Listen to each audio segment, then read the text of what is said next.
तो मेरा नाम तैयबा है। मैं डिस्ट्रिक्ट बारामूला में रहती हूँ, पाकिस्तान एबटाबाद से बिलोंग करती हूँ। तो आप सब लोग जानते हैं कि ये पहली बार नहीं है हम यहाँ पे आए हैं। मुतअद्दिद बार हम प्रोटेस्ट कर चुके हैं, यहाँ पे आ चुके हैं। हम 350 पाकिस्तानी ख़वातीन जो उमर अब्दुल्ला 2010 में उन्होंने जो अनाउंसमेंट की थी, उस पॉलिसी के तहत हम यहाँ पे आए थे। उन्होंने जब इन कश्मीरी लड़कों को वापस बुलाया, इन्होंने वहाँ पाकिस्तान जाके आज़ाद कश्मीर और पाकिस्तान के मुख्तलिफ़ हिस्सों से इन्होंने शादियाँ की हैं। ये वापस आए तो इनके साथ मजबूरन हम भी आए। उस वक़्त गवर्नमेंट ने ये कहा था कि हम इन ख़वातीन को आने जाने के लिए रास्ता देंगे। हमें नहीं पता था कि हम धोखे से यहाँ पे लाए गए हैं। हम इस वजह से यहाँ पे आ गए कि हमें यही लगा था कि हमें मैका भी होगा, ससुराल भी होगा, हम जब चाहेंगे वापस आ जाएंगे। लेकिन आप जानते हैं कि आज 10 से 15 साल का तवील अरसा हो चुका है। इस तवील अरसे में हमने कैद ही एक तरह से काटी है। ना हम माँ बाप से मिल सकते हैं, ना बहन भाइयों से मिल सकते हैं, ना अपनों की खुशियों में आ सकते हैं, ना जा सकते हैं। इससे बड़ी अजियत क्या है कि 10 से 15 साल हमने अपनों की शक्लें नहीं देखी हैं। हम जा नहीं सकते हैं, ना शादियों में, ना खुशियों में, ना हमारी कोई ईद है, ना कोई खुशी है हमारी। बार बार हम ये आते हैं, निकलते हैं बाहर, हम यही बात करते हैं कि हमें या तो आप लोग हमें पासपोर्ट दो, इंडियन गवर्नमेंट से हम ये रिक्वेस्ट करते हैं। अगर पासपोर्ट नहीं देते हो आप हमें ट्रैवल डॉक्यूमेंट्स दो। अगर ट्रैवल डॉक्यूमेंट्स भी नहीं दे रहे हो आप हमें डिपोर्ट कीजिए, पाकिस्तान भेजिए। और जो ख़वातीन आना चाहती हैं, जो रहना चाहती हैं, उनको स्पाउस वीज़ा जारी कर दें। और बहुत सी ख़वातीन ऐसी हैं जो मुतल्लिका हैं, उनको तलाक हो चुकी है, और काफ़ी ख़वातीन हैं जो बेवा हैं। तो आप खुद ही सोचिए कि हम किसके सहारे पे यहाँ जिए।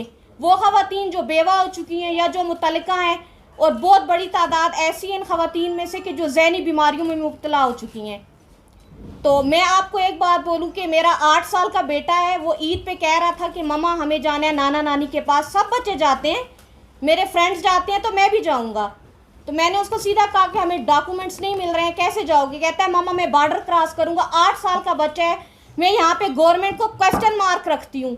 अगर 8 साल का बच्चा ये बात आज कहता है कि मैं बॉर्डर क्रॉस करके जाऊँगा, नाना नानी से मिलूँगा, मैं शाम को वापस आऊँगा।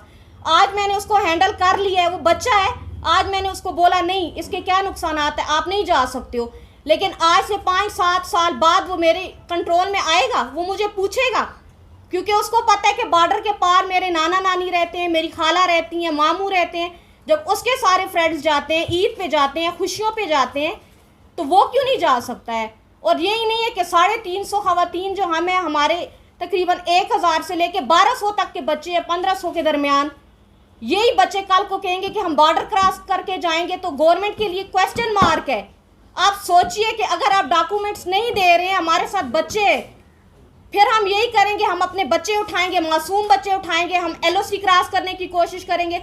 हम इस तरह तो मर रहे हैं। आप सीधा हमें गोलियां मार दीजिए, हमें ख़त्म कर दीजिए, क्योंकि हम मुजरिम हैं। अगर आपकी निगाह में हमने तो कोई जुर्म नहीं किया है, हमने लड़कों के साथ शादियां की हैं, हम यहाँ पे आके रहना चाहते हैं, हम आबाद हैं।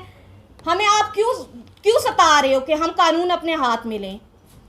हम इंडिया के वज़ीर ख़ारजा से, वज़ीर दाखिला से और पाकिस्तान की हुकूमत से स्पेशली हम कहेंगे पाकिस्तान की हुकूमत से कि हम आपकी बेटियां हैं। आपने हमें यतीमों की तरह क्यों छोड़ दिया? हम इमरान खान साहब से ये सवाल करते हैं। आप पाकिस्तान के वज़ीर आज़म हैं। सर आप काइंडली, हम आपसे ये रिक्वेस्ट करते हैं कि आप इंडियन गवर्नमेंट के साथ बात कीजिए, दोनों हुकूमतें आपस में बात करें। Enough is enough. कितना टाइम हो गया है? आप हमें सजा दोगे।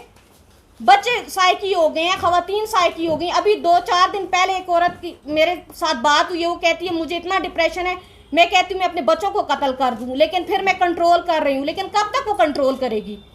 और 8-10 साल के बाद, 5 साल के बाद अगर हमारे बच्चे बॉर्डर क्रॉस करके नाना नानी से मिलने की ख्वाहिश में पार जाते हैं, तो आप ये सोचें कि उनकी ज़िंदगी तो स्पॉइल हो गई ना। उन्होंने कानून अगर हाथ में लिया, हमारे पास क्या बचेगा?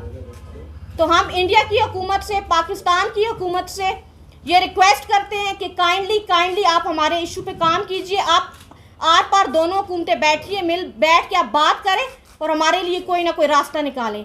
और अंसार बर्नी ट्रस्ट से हम अपील करते हैं, सर पहले तो आपका बहुत बहुत शुक्रिया जो आपने हमारे लिए आवाज़ उठाई है। उन्होंने हमारे लिए आवाज़ उठाई, कुछ अनासर ने उनकी वीडियो को तोड़ मरोड़ के सियाको सबाक से हटा के, तो कुछ बातें जो हैं उनकी जो अच्छी उन्होंने हमारे बारे में बातें की, वो काट के उन्होंने उसको अलग रंग देने की कोशिश की है। तो मैं उन लोगों से ये कहूँगी कि जो लोग समझ रहे हैं कि वाकई ये इसमें सच्चाई है, तो आप प्लीज़ अंसार बर्नी ट्रस्ट के साथ खड़े हो जाइए, हमारे लिए काम कीजिए, आप हमारे आने जाने के लिए उनके साथ मिलकर आवाज़ उठाइए।